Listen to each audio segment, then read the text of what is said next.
Welcome to my channel the history with facts. आज हम देखेंगे top 10 multiple choice questions from the ancient Indian history. Questions पे जाने से पहले आपसे रिक्वेस्ट है कि मेरी चैनल को सब्सक्राइब करो so that you can get the notification for the further coming videos और आप अच्छी तरीके से कॉम्पिटिटिव एग्जाम्स की प्रिपरेशन कर सको, particularly for the JRF net and set in history. चलते हैं आज के टॉप 10 क्वेश्चंस की तरह। Question number 1, the Tipitakas consists of 3 books. Which one of the following book is not among the Tipitakas? Tipitakas जो है ये 3 कैनोनिकल टेक्स्ट्स हैं बुद्धिज़्म के। क्वेश्चन कह रहा है ऑप्शन जो है इनमें से कौन सी वाली बुक Tipitakas में नहीं आती है, और इस क्वेश्चन का आंसर है ऑप्शन नंबर बी, अंगा। अंगा बुक जो है वो Tipitakas में नहीं आती है। अंगा जो है ये सेपरेट 12 कैनोनिकल टेक्स्ट्स हैं बुद्धिज़्म के, और Tipitakas 3 बुक्स हैं कैनोनिकल बुक्स बुद्धिज़्म के, जिनमें सुत्ता, अभिधामा और विनया पिटका आती है।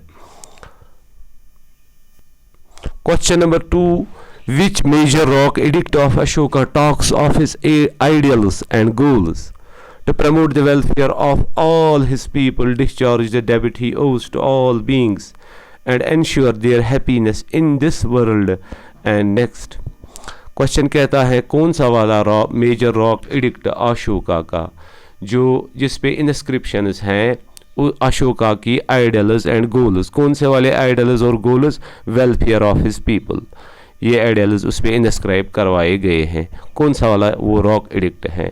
इसका आंसर है option number A, rock edict VI। जो ऑप्शन नंबर बी है रॉक एडिक्ट X, इस पे अशोका ने इंस्क्रिप्शंस करवाए हैं मेरिट्स ऑफ फॉलोइंग धम्मा। जो ऑप्शन सी है रॉक एडिक्ट V, इस पे अशोका ने इंस्क्रिप्शंस करवाए हैं अपॉइंटमेंट ऑफ धम्मा महामताज। जो रॉक एडिक्ट VII है, इस पे अशोका ने इंस्क्रिप्शंस लिखवाए हैं टॉलरेशन ऑफ ऑल सेक्ट्स, और अशोका के 14 मेजर रॉक एडिक्ट्स हैं। क्वेश्चन नंबर 3 है match the following containing terms used to denote settlements in ancient Indian literature. Ancient Indian literature में कुछ टर्म्स थे जो इस्तेमाल किए जाती थी for the settlements. Column A में दी है वो टर्म्स और कॉलम बी में दी गई है वो सेटलमेंट्स जिनके लिए वो टर्म्स इस्तेमाल की जाती थी, और हमें इन 2 कॉलम्स को करेक्टली मैच करना है। ए जो है पूरा जो है ये एंशिएंट इंडियन लिटरेचर में इस्तेमाल किया जाता था फॉर टेम्पररी सेटलमेंट्स। बी जो है दुर्गा, ये इस्तेमाल किया जाता था फॉर फोर्टिफाइड कैपिटल। सी जो है निगमा, ये इस्तेमाल किया जाता था टाउन, मर्चेंट टाउन। नगर जो है डी, ये इस्तेमाल किया जाता था फॉर टाउन और द सिटी। और इस तरीके से इस क्वेश्चन का आंसर आएगा ऑप्शन नंबर 2। क्वेश्चन नंबर 4 है the brick core of the largest one stupa of Sanchi known as stupa number 1 or the great stupa was built during the time of। Question कहता है जो सांची में 3 stupas हैं, उन 3 stupas में एक stupa जो है वो लार्जर वन है, और उसको ग्रेट stupa भी कहते हैं और stupa नंबर 1 भी। क्वेश्चन कहता है उस stupa के ब्रिक कोर को किसने कंस्ट्रक्ट किया था? ब्रिक कोर जो पहला वाला पोर्शन है उसका ब्रिक्स का, उसको किसने कंस्ट्रक्ट किया था? और इसका आंसर है ऑप्शन नंबर डी, अशोका ने। हमें इसकी एविडेंस मिलती है इंस्क्रिप्शन से। उस ब्रिक कोर में अशोका ने इंस्क्रिप्शन भी इंस्क्राइब करवाए थे। क्वेश्चन नंबर 5 है when and who made the formal announcement of the discovery of Indus और हरप्पन civilization। इन 4 ऑप्शंस में से किस वाले ने और कब अनाउंस किया कि हरप्पन सिविलाइजेशन की डिस्कवरी के बारे में?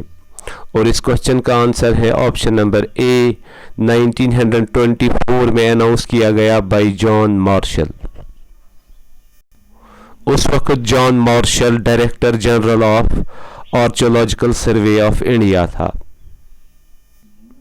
क्वेश्चन नंबर 6 है a fragment of a cotton cloth was found in which Harappan site indicates Harappans had already mastered the art of growing cotton and wearing cloth. ये क्वेश्चन कह रहा है किस साइट से हमें एविडेंस मिली है कॉटन क्लॉथ की हरप्पन साइट्स में से, और इसका आंसर है ऑप्शन नंबर बी मोहनजोदारो।